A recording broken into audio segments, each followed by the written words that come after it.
It's time now for the Peter Chill 11 o'clock news for the Sunday night, March 22nd, 2015. Good evening, everybody. I'm Peter Wiggins here at your 11 o'clock news at 9-0. Top story at 11 o'clock here is the UN Special Envoy for Yemen warned an emergency meeting of the UN Security Council on Sunday that events appear to be leading the country to the edge of the civil war and urged all parties to step back from the brink and resolve the conflict peacefully. American military personnel are being told to monitor their internet footprints carefully after an Islamic State-linked terror group published the names, photos, and addresses of hundreds staff online called on U.S. members to behead them. Lee Kuan Yew, the founding father of Singapore, who guided the development to a modern, stable nation as well as one of the world's richest, has died. The government announced he was 91 years old. 1 year has passed since the declaration of what has become the largest Ebola outbreak in history with more than 10,000 deaths. The virus escaped the control of the countries that global agencies have failed to acknowledge and contend with the magnitude of its spread. Worcester police are investigating apparent homicide as they were called to the scene at about 5 a.m. in the morning at a house party. When they arrived, they found a man shot dead on the floor. As they conducted a search, and they found the house empty at the same time as police responded to the call of a woman found with a non-life-threatening gunshot wound. The Boston Globe urged Senator Elizabeth Warren running for president as an editor on Sunday that the paper said the Democrats would be making a big mistake in which Hillary Clinton goes to the presidential nomination without a challenge, and Warren is going to make sure that never happens again. It was 1 year ago this week when two Boston firefighters were killed while fighting a fire at Beacon Street as Mayor Walsh unveiled a plaque honoring the fallen fighters Edward Walsh and Michael Kennedy at the firehouse on Boylston Street where they worked. The MBTA Commuter Rail is gated straight as the kiosk company who operates the system says that 63 trains will be added to service to the schedule. They will be more trains will be moving since the January 27th blizzard. Groundbreaking is set for the Tuesday in Springfield for the $800 million casino project by MGM Grand as they will occupy a site in the South Bend section of the city that was heavily damaged by the June 1st, 2011 tornado that took place. King Richard III is receiving another chance at having a funeral worthy of a monarch, as the king was killed in the battle in 1485, but no one knew where he was buried until archaeologists discovered his skeleton in Leicester, England in 2012 underneath a parking garage. And Tunisian security forces are looking for a third man suspected in Wednesday's attack at the National Bardo Museum, in which 24 tourists, a Tunisian police officer, and 2 gunmen were killed. Grieving over the deaths of the 7 children in the Brooklyn, New York house fire continued Sunday night as large crowd gathered outside the charred Midwood home to pray, light candles and offer words of support for the family as well as the firefighters who battled the blaze. Senator Ted Cruz attacks the champion of the Tea Party movement who hopes to woo the GOP's most conservative voters as to that on Monday that he is a candidate for the presidential nomination of the party in 2016, Cruz campaign aides have said. Bell tolls Dave to read the 43 victims of the deadliest U.S. landslide in also Washington. In Cottonwood, Arizona, an overnight an Arizona Walmart has left 1 person dead and 2 others wounded on the parking lot, including a police officer who was shot in the leg. Obamacare is turning 5 years old and the debate has barely changed. In Sydney, the dollars started trading in Asia and are defensive after a volatile few days in the wake of a Federal Reserve's downfish stare, which casts a depth on bullish positions in the greenback. In Singapore, oil prices dropped around a percentage point in early Asian trade on Monday after Saudi Arabia said over the weekend that it would not only cut its output to the Fed prices. U.S. safety regulators are investigating complaints that 2 Nissan Motor Company recalls were not able to fix the problem with a front seat airbag seat sensors, the Associated Press reported. Sean Penn's gunman was no match for the rebel kids of insurgent as a second installment in the Divergent series easily topped the box office with $54 million from 3,875 theaters recorded.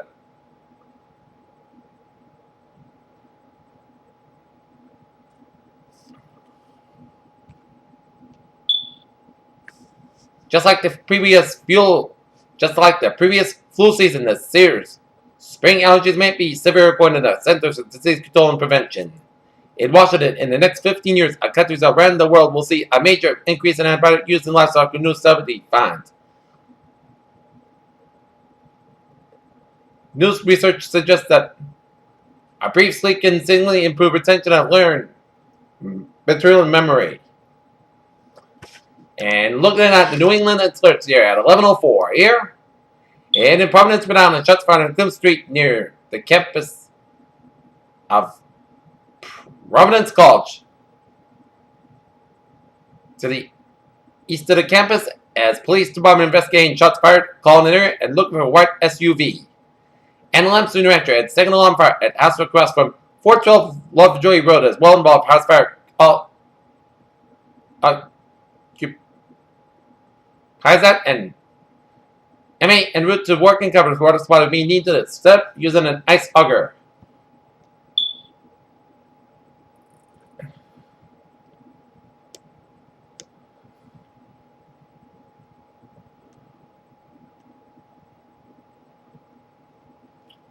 And in Wolverhampton, Police Department is looking for a 2015 black Ford Focus with Massachusetts plates. The vehicle should be operated by a Mr. Gilbert A. Burr. Mr. Burr described as a 47-year-old white male, 5'11", 250 pounds, with light brown hair and stockability. Shots were fired. Chicopee, Massachusetts has determined that police responded to the area of 58 Granite Street for a large group fighting and call, so reported on person armed with a taser. And victim says he was walking by Plaza Mexico in Washington and Chelsea. Suspect saw that establishment stabbed him and fled. Peter Cello News Time, 11:06. Time now for a travel report on this late Sunday night here at Mass Pike on the eastbound side. A little slowed down for the Grafton due to an accident in the Mass Pike on the westbound side near Route 122 in Grafton, so expect a few delays here. 7er Tunnel in the northbound side of 1A slow from through Logan Airport in East Boston due to some slow, but otherwise a smooth sailing commute on this late Sunday night on highways, byways in New England there. And take a look at the MBTA commuter rail. Take a look at the MBTA alerts there.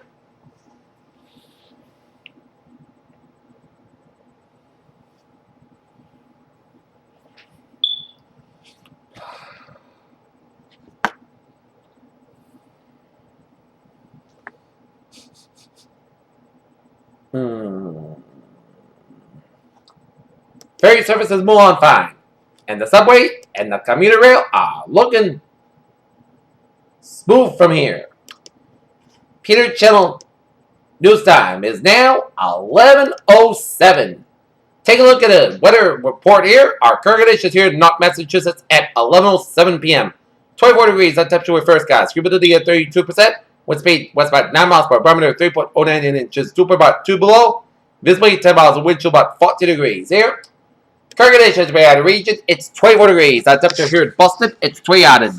Beverly, 20 in Lawrence and Bedford, it's 19 in Worcester, 20 in Sturbridge, 22 in Webster, it's 24 in Milford, it's 24 in Norwood, it's 26 in Taunton, 25 in New Bedford, it's 20 in Plymouth, 27 in Provincetown and Falmouth, 32 in Cape Cod Bay, 27 in Martha's Vineyard, it's 29 in Nantucket, it's 25 out in Falmouth, 28 in Buckland, 27 in Westerly, and 21 in Smithfield, 34 in New York City, 31 in Islip, 32 in Montauk, 30 in Bridgeport, 20 in New Haven, it's 26 in Denver, 23 in Waterbury, 26 in Meriden, Connecticut, it's 25 in Hartford, 23 in Woodstock, Connecticut, 21 in Springfield, Massachusetts, 21 in Greenfield, Massachusetts, 19 in Naphal, Massachusetts, 17 in Northam, 15 in Pittsfield, it's 19 in Albany, New York, it's 17 in Saratoga Springs, 16 in Bennington, 14 in Brattleboro and Rattler, Vermont, 16 in Lebanon and Draven, Hampshire, 19 in Keene, New Hampshire, 14 in Laconia, New Hampshire, 17 in Concord, New Hampshire, 18 in Manchester, New Hampshire, 20 in Nashville, New Hampshire, 19 in Portland, New Hampshire, and 16 degrees up in Portland, Maine. Here, surface map shows a cold front stretching from the Pacific Coast, stretching up Northern California, and for Central Oregon, and for Western Washington, merged with a pink front from Northwestern Washington after the Western British Columbia, and warm station event down for Alberta, merged with a cold front down for Montana, down for Western North Dakota, merged with a warm front down for Dakotas, and a pink front down for southeastern portions of Saskatchewan. Here, and a station front from the Nevada, stretching in Utah, merged with a cold front from central Utah, down for Colorado, down for Kansas, down for eastern Nebraska, merged with a warm front from western Iowa, down for west central Missouri, and a cold front from south central Missouri, down for Tennessee, and the name for the girls that to see, and a cold front off the eastern tip of Mexico, merging with a low pressure system around Mississippi, merged with a station front from Mississippi, stretching down for the Florida Panhandle, and that to see here, with a low pressure off the northern Florida here, and far right from Minnesota down for eastern South Dakota, and a photo from southwestern Kansas down for western Oklahoma down for western Texas. A photo from southern Nevada down for southeastern California with a low pressure in southeastern California and southwestern Kansas. Here, what do you got? A ridge of low pressure in the Northern Rockies and a high pressure in south central Colorado and a high pressure in southwestern Ontario. Here, and low pressure in eastern Tennessee and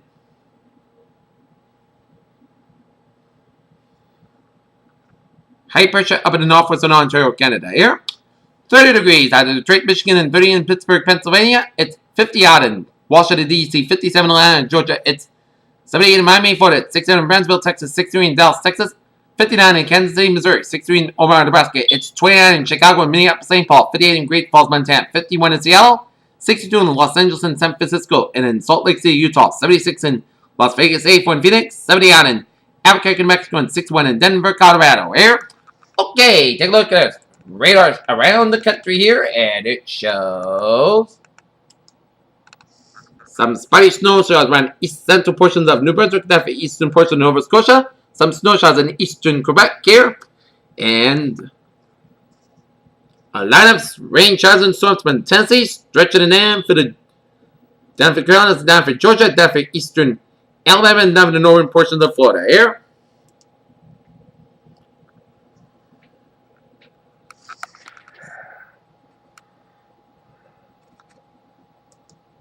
And take a look at some rain showers at central Iowa and snow and sleet from north central Iowa down for southern Minnesota, stretching it down for Wisconsin, and then spotty snow showers in northwestern portions of Minnesota and some spotty snow showers central Manitoba, southwestern Manitoba, and down for southeastern Saskatchewan here. And take a look at the Twin Cities here, and it is snowing around the Twin Cities of Minneapolis and St. Paul vicinity here. And it's sleeting east of Stillwater and stretching to west central Wisconsin here. So, the Twin Cities could experience a snowy overnight in the Twin Cities here. And some rain showers at central and northeastern and northwestern portions of Colorado and down the south central portion of Wyoming here. And some spotty rain showers in central and west central portions of Utah. And a line of rain showers in northern California and stretching it on for northern Oregon and down for west central portions of Washington State, down for southwestern portions of British Columbia here. Rain and sleet and snow on southeastern portions of British Columbia and some rain showers in northern Idaho down for west central portions of Montana. And look at a satellite loop here, and it shows some clouds coming much from the northern Florida Panhandle, stretching up the United States and down for the Ohio Valley and down for the Tennessee Valley here. And another line of clouds, patchy clouds coming from northern New England, then down for Canadian Maritimes, and stretching down New York State, and line of clouds coming from much of Quebec, stretching it up in the Newfoundland here, and line of clouds from western Great Lakes, stretching up in the western Ontario, and Manitoba, down up in the Saskatchewan here, and line of clouds from northern Arizona, stretching coming much of Colorado, Utah, coming much of Wyoming, and line of clouds from northwestern Nevada, down for northern California, and stretching to Oregon, Washington State, down for western Idaho, down for western Montana, and stretching in southwestern Alberta, down for the British Columbia here. Okay, let's take a look at forecast discussion around the country here. Heavy rain possible for the Pacific Northwest, and temperatures be 10 to 25 degrees below average over the northeast as a wave of low pressure at the associated front will move to the central Gulf Coast to just off the northeast coast on Friday, followed by Tuesday as a system reduced showers and thunderstorms on the central Gulf Coast. To the southeast and will move southeastward to the southern tip of Florida by Tuesday morning. In addition, upper level energy over the northern and central plains will move eastward to the northern middle United States by Tuesday as energy triggers to over parts of the upper Midwest by Monday morning as the rain will develop over parts of the middle of Mississippi Valley on Monday morning as on Tuesday morning. The air rain will increase to light to moderate rain. Meanwhile, a front over the Pacific Northwest, Northern California will be moving eastward to the northern and central high plains by Tuesday as the system will produce light to moderate rain over parts of the Northern California and Pacific Northwest. Monday evening, the stored low elevation rain will develop over parts of the northern Rockies and northern to mountain region. On Monday morning, it will linger over the region front. Tuesday, rain will develop over the parts of the northern high plains on Monday evening and moving in the parts of the northern plains by Tuesday morning. As additionally, the area showers and thunderstorms will develop over parts of the central plains by Tuesday morning. More upper level energy will move into the Pacific Northwest on Monday evening, aiding in the development of additional light to moderate rain over the parts of the Pacific Northwest and Northern California coast on Tuesday. Snow will also develop over some of the higher elevations on Tuesday morning here. And our forecast discussion around the region here, and it shows plus 300 seasonally cold weather will prevail for Monday night. Then high pressure brings moderate temperatures and continuing dry weather for midweek as the warm front may bring a few showers Wednesday night, but a better chance of widespread showers at a shed of cold front Thursday night, along with a much milder temperatures, colder air returns for the Friday into the next weekend as the ocean storm tracks well to the south. And near term until 6 a.m. Monday morning as no significant changes to the excessive forecast. A shortwave rotating southeast from the St. Louis Valley patch of clouds develop along the axis and it's moving southeast from the western to central New York State as some of these clouds will dry out as they ingest the dry air over the southern New England, but a few will be lingering and move overhead. Expect mostly clear skies. Pressure gradient continues to be built with 1 millibar per hour. Rates over the region are expected to keep northwest winds moving in throughout the night as minimum temperature dropping into single numbers across the north central and western Massachusetts with teens elsewhere as wind chills will drop to 0 to 10 below across some of the higher terrains and single numbers elsewhere.